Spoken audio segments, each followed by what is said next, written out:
você gosta da Janja, você é contra a Janja, você é a favor da Janja, virou uma discussão. A tal da interferência dela na reunião fechada que aconteceu na China, com o Xi Jinping, com o Lula, com uma meia dúzia de um lado e de outro, de repente ela resolveu falar sobre o TikTok, criticar o TikTok que é chinês, resolveu dizer que o TikTok favorece discussões que não são apropriadas. Eu não quero entrar aqui no mérito que ela falou. E aí começou uma discussão das pessoas, sem tamanho, sem fim, como se naquela reunião de notáveis, naquela reunião em que todo mundo se comporta e no governo todo mundo faz tudo certinho, a Janja tivesse feito um negócio inacreditável, completamente fora da curva. Como que se naquela reunião tivessem ali Pedro Malan, Rubens Recupero, Rui Barbosa, sabe? E de repente a Janja, fora da curva, falou um negócio absurdo. Nossa, envergonhou o Brasil. E nossa, que vergonha do Brasil, meu Deus, a primeira-dama falou um negócio que não devia.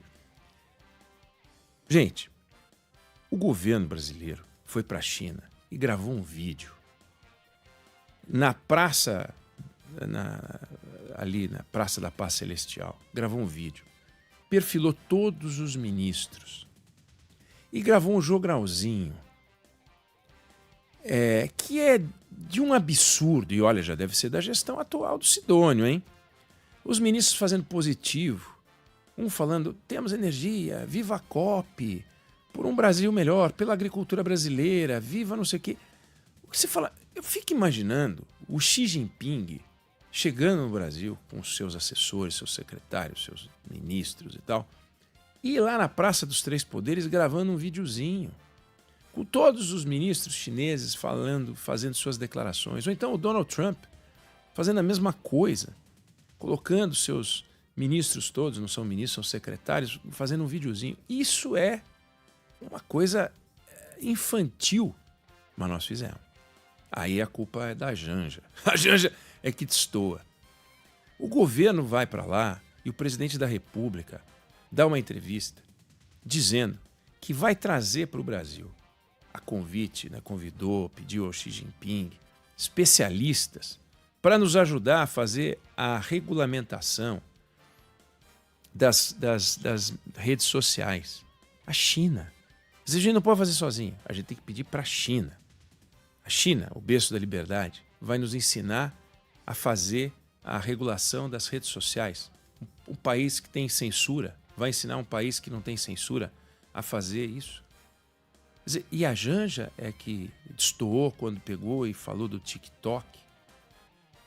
O governo que volta de lá dizendo que trouxe 27 bilhões de reais em projetos que não serão concretizados num ano, nem muito menos neste ano, mas ao longo de algum tempo. Portanto, o valor é mínimo, é desprezível. Basta olhar que uma única fábrica, aliás, um único investimento anunciado nos Estados Unidos pela Hyundai, uma empresa coreana, é 5 vezes maior um investimento da Hyundai nos Estados Unidos. E a gente tem montadora, rede de fast food, empresa de delivery, somando tudo ao longo dos anos, vai dar 27 bilhões de reais, como se fosse uma grande conquista, um negócio do outro mundo. Dinheiro que já viria para cá se a missão brasileira não fosse para lá. Missão brasileira com 200, 300 pessoas. Então, a Janja virou um assunto, chega a ser desonesto apontar o dedo para a primeira-dama, sugerindo que nessa viagem, nessa missão extraordinária, a Janja destoou. Mas o Brasil e o governo brasileiro, nossa, foram impecáveis em todos os detalhes da viagem. Não é verdade. Não é verdade. Seja porque o presidente da República e o governo abrem uma discussão em torno de algo que é estratégico para o Brasil e que tem que ser feito pelo Brasil, por brasileiros, e nós é que temos que cuidar de como nós queremos as redes sociais funcionando. Nós não temos que pedir nada para ninguém, nem para americano, nem para chinês, nem para ninguém.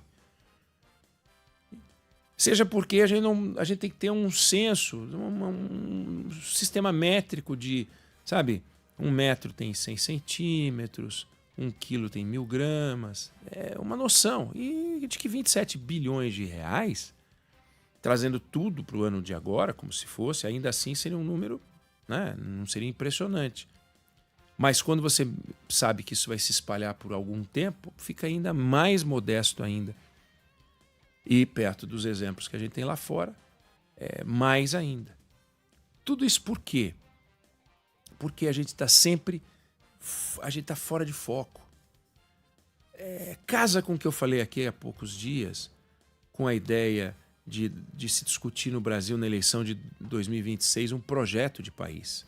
Seja para os partidos de direita, seja para os partidos de esquerda, que foi aventado, que foi trazido, que foi proposta pelo ex-presidente Michel Temer. A gente não tem um plano de governo, a gente não tem um plano de país. A gente não tem uma política internacional definida, porque a gente não tem uma política nacional definida. Para onde que a gente vai? O Felipe Peixoto, repórter do Jornal da Band, veio aqui ontem e mostrou um projeto gigante que a China está fazendo no Peru, um porto gigantesco. Então, esses caras têm projeto. Sabe? Eles têm projeto, eles sabem para onde eles estão indo. E a gente está indo para onde? A gente tem empecilho para fazer a exploração de petróleo na margem equatorial. A gente tem empecilho para fazer a ferro-grão.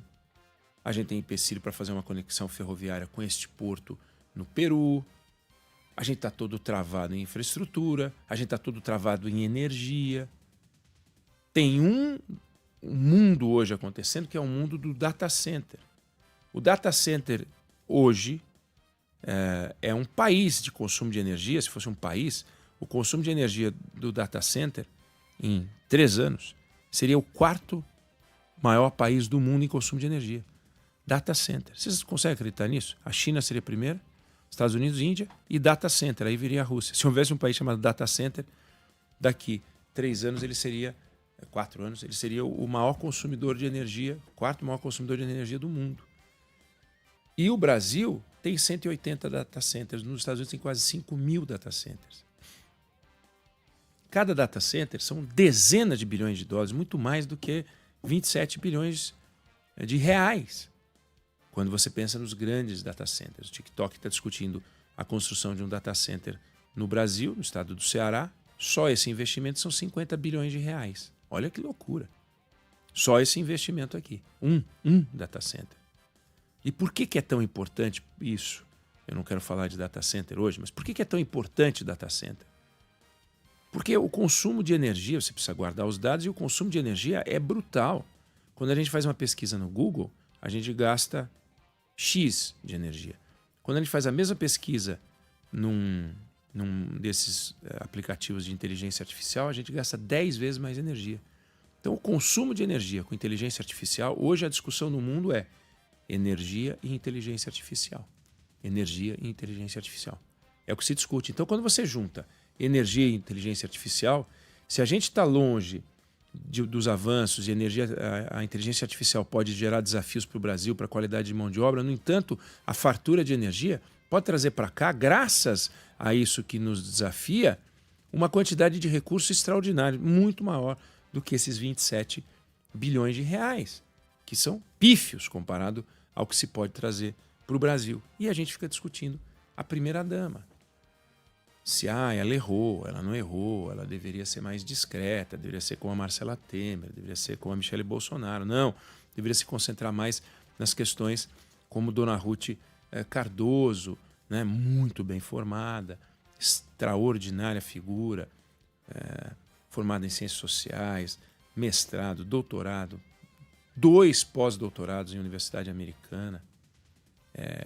Alguns diziam que ela era mais bem formada do que Fernando Henrique Cardoso e cuidava especificamente da área social do governo, não falava sobre outros assuntos. Quando fazia discurso era só sobre esse assunto. Dona Darcy Vargas, mulher de Getúlio Vargas, que fundou a LBA, foi extinta no governo Fernando Henrique Cardoso. Também uma figura que só falava da área social. É assim que deveria ser, não deveria ser. Aliás, ontem, dando uma fuçada nesse tema, sobre a história das primeiras damas no Brasil, que é muito, muito, muito interessante. Tem até um livro sobre isso. Se eu achando o livro, eu depois coloco nas redes sociais o nome. Mas tá aqui. Todas as Mulheres dos Presidentes, de Cissa Guedes e Murilo Fiuza de Mello. Todas as Mulheres dos Presidentes. Cissa Guedes e Murilo Fiuza de Mello. Esse livro, ele retrata a história das primeiras damas, de Mariana da Fonseca, que foi a primeira dama, mulher de Deodoro da Fonseca, até a última, acho que vai até Michele Bolsonaro, acho que não chega, acho que vai até Michele Bolsonaro. Mas é muito interessante porque vai contando o papel das primeiras damas, como elas se comportavam, e é interessante porque tem um quadro que está no Museu do Senado, fica na Praça dos Três Poderes, assinado por um pintor espanhol chamado Gustavo Rastoy. É um quadro enorme, em quase 3 metros de altura por quase 5 de largura, com uma moldura em ouro. É muito bacana, talvez a gente até consiga achar aí. E o quadro, esse quadro assinado por esse Gustavo Rastoy, mostra o Marechal Deodoro. Ele representa o projeto da primeira Constituição da República no Brasil, mostra o Marechal Deodoro, que está no centro da pintura, e aparecem outros personagens influentes. Floriano Peixoto, que era o vice-presidente, se tornaria presidente da República, mostra o Rui Barbosa, mostra outros personagens importantes daquele momento. E tem uma pessoa, todos estão ou de frente ou meio de lado, e tem uma pessoa que está de costas, Sandro. De costas, você não vê, tem uma pessoa de costas. Essa pessoa é a Mariana da Fonseca. É a mulher do Marechal Deodoro. Ela está de costas, olha que coisa interessante. E de Dona Marianinha, né? Marianinha, como ela era chamada, que gostava de ser chamada de baronesa, porque tanto Deodoro quanto ela gostavam da monarquia. Mas, enfim, de lá para cá, de Marianinha para Janja, muita coisa mudou. Muita coisa mudou, né? Os holofotes que hoje ficam sobre a Janja e que apresentam a Janja como uma primeira-dama sem limites, né? Tem que, na verdade, a gente tem que ter clareza de que o que a gente está vendo é um governo onde o presidente não tem uma assessoria de alta qualificação e de muito acesso ao presidente e de ascendência sobre o presidente. Coisa que Lula já teve no primeiro governo. Teve com Zé Dirceu, teve com Guxiquem, Dulce e outros, talvez tenham tido muito acesso a ele, mas que agora ele não tem. Então tá lá o Rui Costa, né? Tem lá um Padilha ali, tem uns camaradas, mas ninguém tem ascendência, ninguém realmente chega para o presidente e fala. Não digo de igual para igual, porque o presidente é o presidente, né? Aliás, esse sistema não é um sistema de sociedade, né? A comunhão do casal não é uma comunhão política. Mas isso acaba acontecendo porque falta uma comunhão política nesse governo. Quem são aqueles com quem Lula estabeleceu uma comunhão política? Não tem. O que desorganiza o governo. E aí surgem episódios como esse, e os próprios que não conseguem ter ascendência sobre o presidente, os mesmos que não conseguem ocupar espaço porque não tem tamanho para ocupar espaço, começam a criticar a Janja. E da mesma forma que o governo se perde nessa discussão comezinha do jogo do poder, o Brasil perde a oportunidade de ficar discutindo realmente para onde a gente quer ir. Então, quando o presidente... Olha que interessante. Se você entrar na rede social, você vai ver agora o quadro do Gustavo Rastoy, e ele mostra a gente vê o Marechal Deodoro, a gente vê os outros personagens da República, a gente tem ali uns 15 e tal, e tem uma pessoa de costas, é uma mulher, e é a primeira-dama. É muito interessante do ponto de vista histórico como era essa representação e como é hoje, né? Enquanto a gente fica nessa discussão, a Janja, a primeira-dama, que absurdo, nossa, envergonhou o Brasil, deveria ter feito isso e tal, como se estivéssemos num ponto fora da curva, a gente perde a oportunidade de discutir que país a gente quer. É o país que faz uma viagenzinha ali, traz 27 bilhões de reais e depois faz uma outra viagem, traz não sei o quê. Cadê o projeto?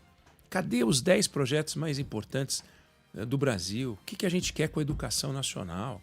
Aonde é que a gente vai chegar com esse projeto Brasil, com o projeto... Chama o que quiser, entendeu? Projeto Verde e Amarelo, projeto Goiabada Cascão, chama o nome que quiser, mas um projeto de país. Não é possível que a esquerda e a direita vão ficar se estapeando. Não é possível que a gente não tenha um projeto comum. Não é possível que a gente tenha uma ferrovia de esquerda e uma ferrovia de direita. Se for de esquerda, vai ser a bitola zero não sei o quê. Se for de esquerda... Não é possível que a gente não consiga ter uma pauta mínima em que entra governo, sai governo. A gente pensa meio que a mesma coisa.